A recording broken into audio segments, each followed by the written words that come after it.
Now, nearly 40 years after Amelia Earhart's disappearance, there are surprising new theories to explore. The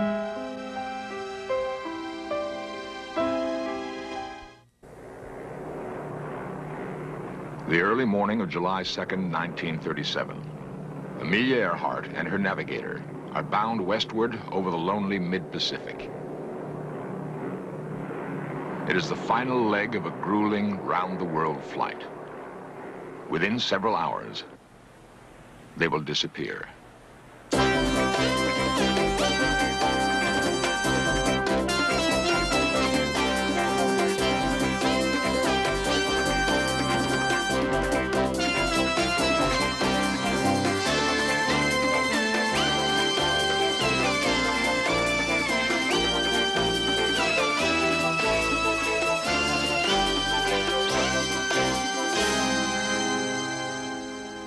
Now, nearly 40 years after Amelia Earhart's disappearance, there are surprising new theories to explore.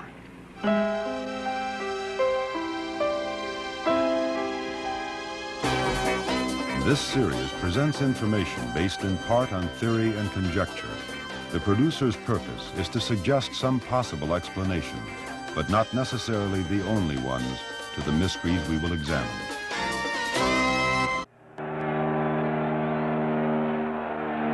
In 1932, Amelia Earhart returns home triumphantly. Against incredible odds, she is the first woman to have flown the Atlantic Ocean to Ireland all alone. America is crippled by the Depression, but for this brave woman, the nation gladly musters its most lavish welcome. Her courage has captured the heart and imagination of the entire world. It's much easier to fly the Atlantic Ocean now than it was a few years ago. I expect to be able to do it in my lifetime again. Possibly not.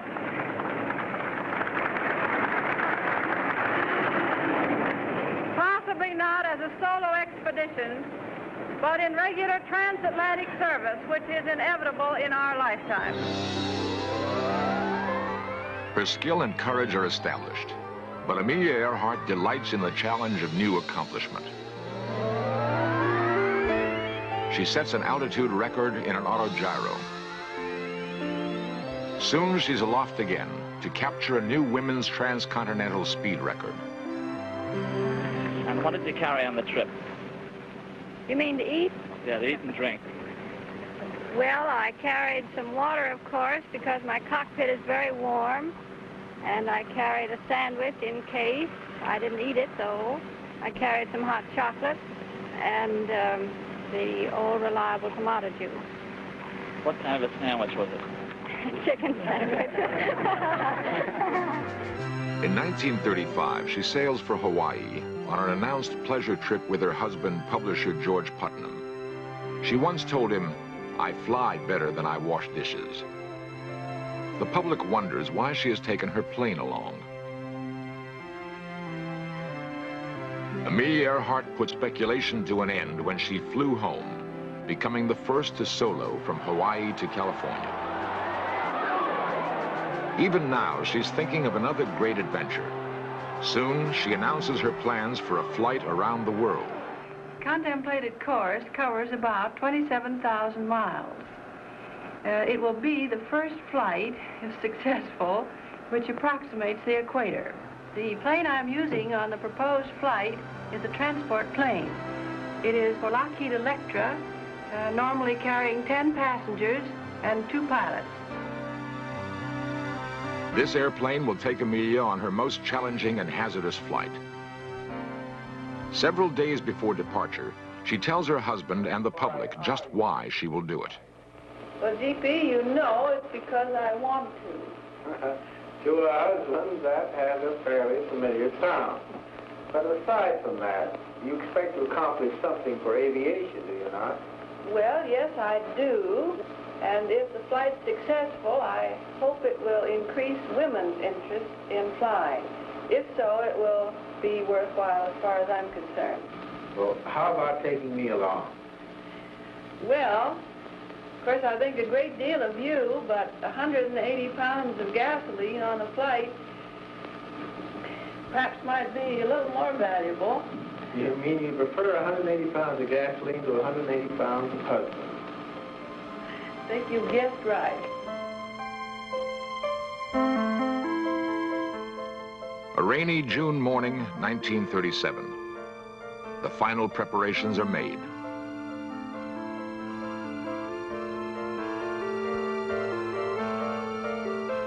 In the next 40 days, Amelia and her expert navigator, Fred Noonan, will fly 3/4 of the way around the world.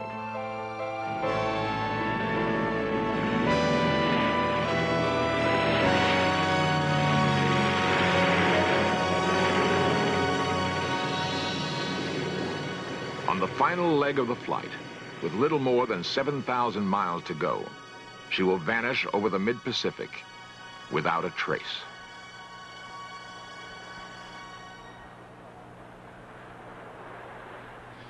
The news that Amelia Earhart was lost registered shock and disbelief throughout the world. She'd come within days of achieving her goal, and for many it was difficult to accept that so courageous a woman could be gone so suddenly.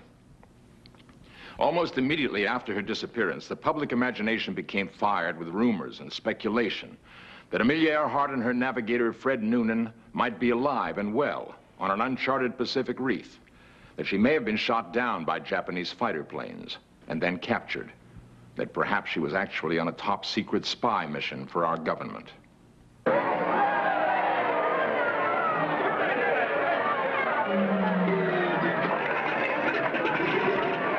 5 years after her disappearance, a Hollywood film starring Rosalind Russell does much to keep rumors about Amelia Earhart alive.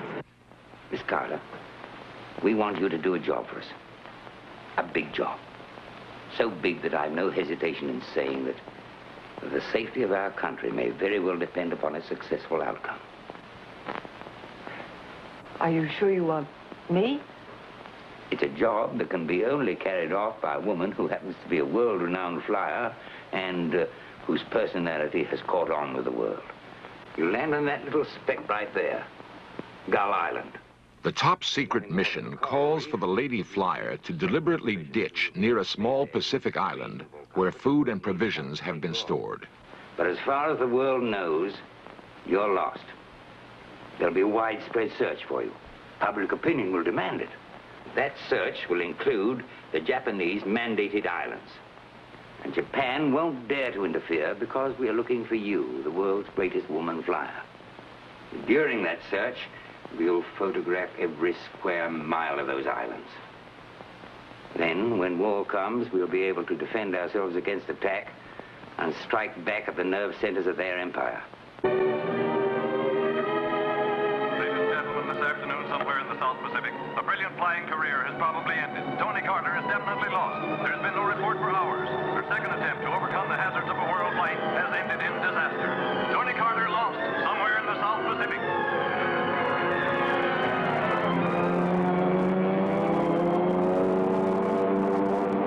When she learns the Japanese know of the plan, she ditches where no one can find her.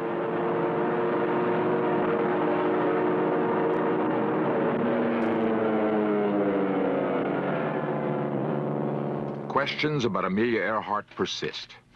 Yet retired Air Force Major Joseph Jervis has devoted nearly 20 years of research to what he believes is the answer. The last flight was really a military flight. 2 civilian people flying a civilian aircraft on a mission for the then President of the United States, Franklin Roosevelt. Purpose of the flight was to overfly the Truk atoll in the Pacific where the Japanese were secretly fortifying, to take pictures of it, and to return back to the United States with photographic evidence to present to the League of Nations that Japan was in violation of the treaty. The Japanese, with an aircraft carrier stationed between Canton Island and Hull, and with Japanese Zero, intercepted Earhart and shot her down, and she made a crash landing on the island of Hull. Major Jervis's belief that Amelia Earhart landed on Hull Island is based largely on his interpretation of civilian radio direction reports received during the Earhart flight. He also finds a photograph of Hull Island, which he believes shows a Japanese flag near the wreckage of Amelia Earhart's aircraft. From From a former Japanese soldier, Ramon Cabrera, Jervis learns that in 1937, a woman pilot was interrogated by this Japanese officer and then taken captive to Japan. In Japan, she was a very important political prisoner.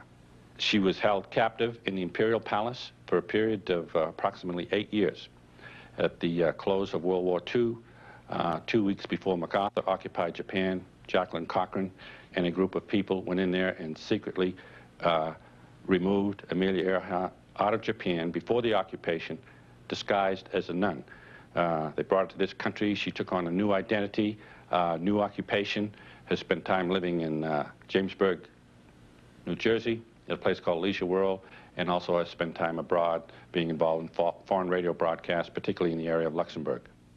I have been studying Amelia Earhart for 17 years. I have over 1,000 photographs of her from the time she was a baby through her time in elementary and high school and all the other things that she did. I know more about her than I know about my mother.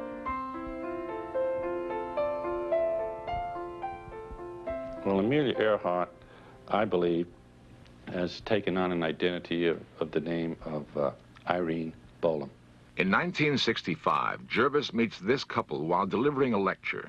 He becomes convinced that this woman's true identity holds the proof to his theory. And I went over and I met this couple and I looked this lady straight in the face and I knew who it was as soon as I looked at her, Amelia Earhart. I would know her anywhere in the world. It's a fantastic story which makes me out to be some kind of a mystery woman. It is utter nonsense. I think she's Amelia Earhart because this entire episode, you know, is shrouded with mystery. I am not a mystery woman. I am not Amelia Earhart. I don't know what the ending to all this, you know, will be, but I would like it to have, you know, a happy ending. Really. I really would. If there was anything bad about it, I don't think I'd want to be associated with it. Really. Because I have that much admiration and respect for her. And I think she's really a lovely person, really. And I like her very much. Jervis is not alone in his search, and others have come up with different answers. The determined search for a solution to the Amelia Earhart mystery has followed many intriguing routes. Two independent investigators now believe that the final answer is very close at hand.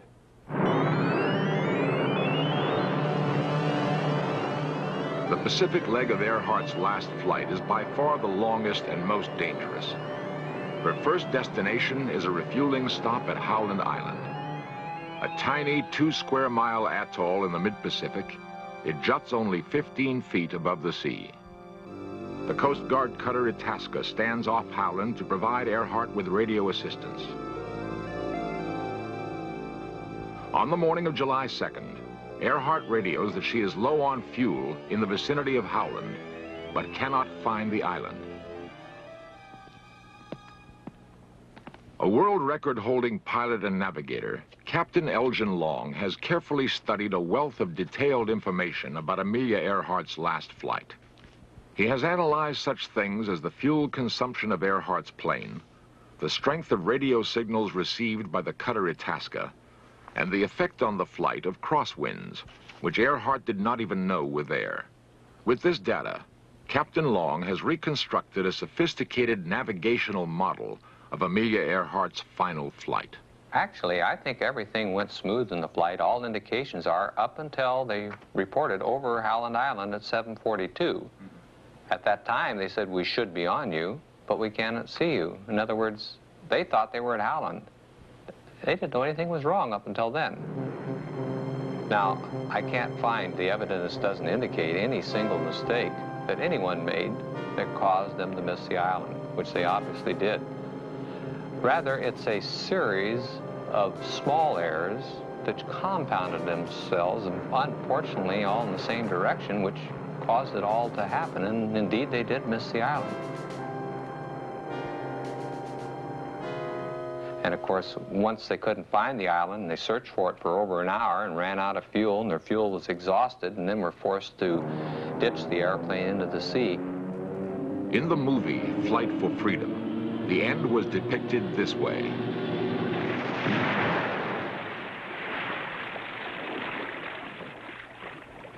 From the information he has gathered, Captain Long believes that he has pinpointed the exact place where Amelia Earhart crashed into the sea.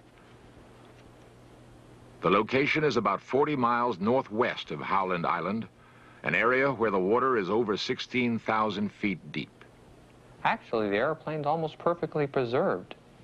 You know, this is something we weren't familiar with. Just a few years ago, of course, we didn't know anything about the deep abyss. But now, we know that things are preserved in deep water. And we have recovered airplanes that have been underwater for almost 30 years. And as long as they were in deep water, everything in that airplane and the airplane itself it would scare you to death. It's just like the day it went down there. Navy recovered an airplane off the coast of San Diego. They show that the airplane is almost in perfect condition.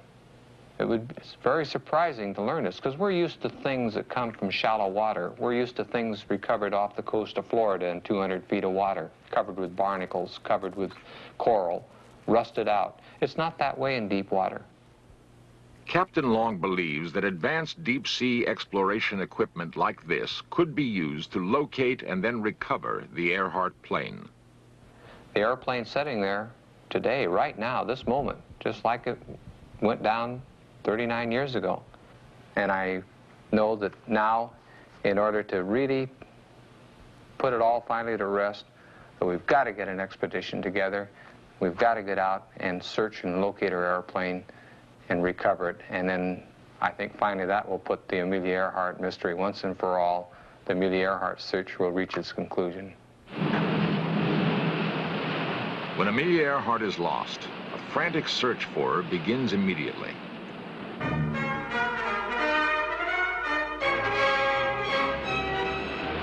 It is the largest naval sea hunt of its kind in history. 63 planes scout the Pacific.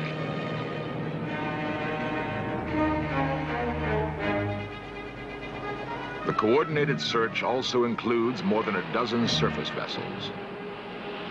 In 3 weeks, 250,000 square miles of ocean are carefully scanned. There is no sign of Amelia Earhart. We believe the Navy missed Earhart in the search in 1937, perhaps by only a few miles. Radio messages were received after the disappearance by amateur radio operators along the west coast of the United States, and they were also received by Navy radio stations. If we'd looked in the right area in 1937, Amelia might be with us today.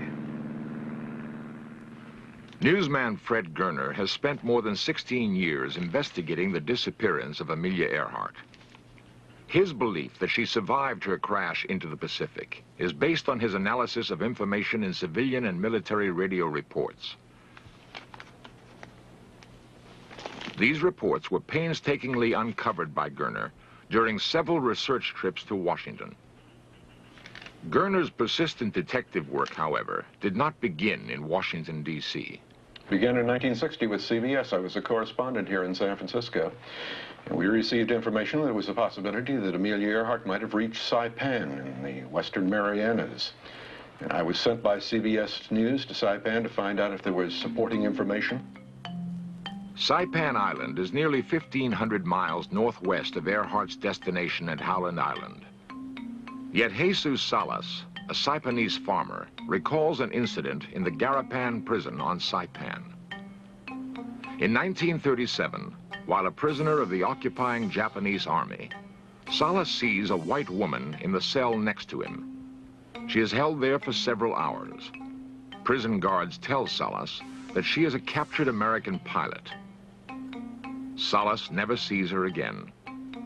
Jose Pangellan, a grocer on Saipan, remembers seeing a white woman on the second floor of a compound hotel several times. He hears that she is a captured pilot and spy.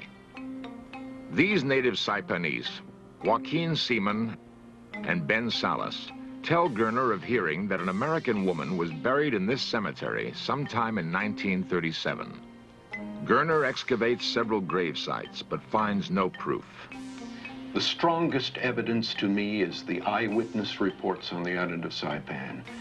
To me, it is inconceivable that these people were not telling the truth, and it is inconceivable to me that anyone else answering those descriptions was on that island at that time. Later, Gerner finds Japanese newspaper articles from the time of Earhart's disappearance. One reports that Amelia Earhart was picked up by a Japanese fishing boat. Gerner also learns of secret government documents which he believes can prove the Japanese capture of Amelia Earhart. It is my belief that Amelia landed on a small reef area between Howland Island and Canton in the northern Phoenix group, was picked up after our search by the Japanese, taken to Saipan. She died in Japanese custody, and the proof of her Japanese custody is contained in records of the Counterintelligence Corps captured from the Japanese at the end of World War II. Those records are today classified in Washington. They are records, supposedly, of Japanese interrogation of Earhart, and I think that a final answer to the mystery is going to be written. Alas, Amelia Earhart is not alive and well and living in New Jersey. I wish that she were. In at least some sense, Amelia Earhart is alive. For in the memory of her courage, her passion, her dedication to an ideal, she still touches many of us. It has been nearly 40 years since Amelia Earhart vanished, and the final answer to her disappearance is still an enigma. There's a vast amount of convincing, yet sometimes contradictory evidence, which can support any one of several explanations. But who is right?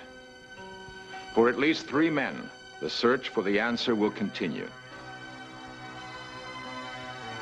It will go on until someone proves without the slightest doubt the final fate of this daring and charismatic woman. Before the takeoff on her last flight, Amelia wrote to her husband, "Please know that I am quite aware of the hazards. I want to do it because I want to do it. Women must try to do things as men have tried. When they fail, their failure must be but a challenge to others."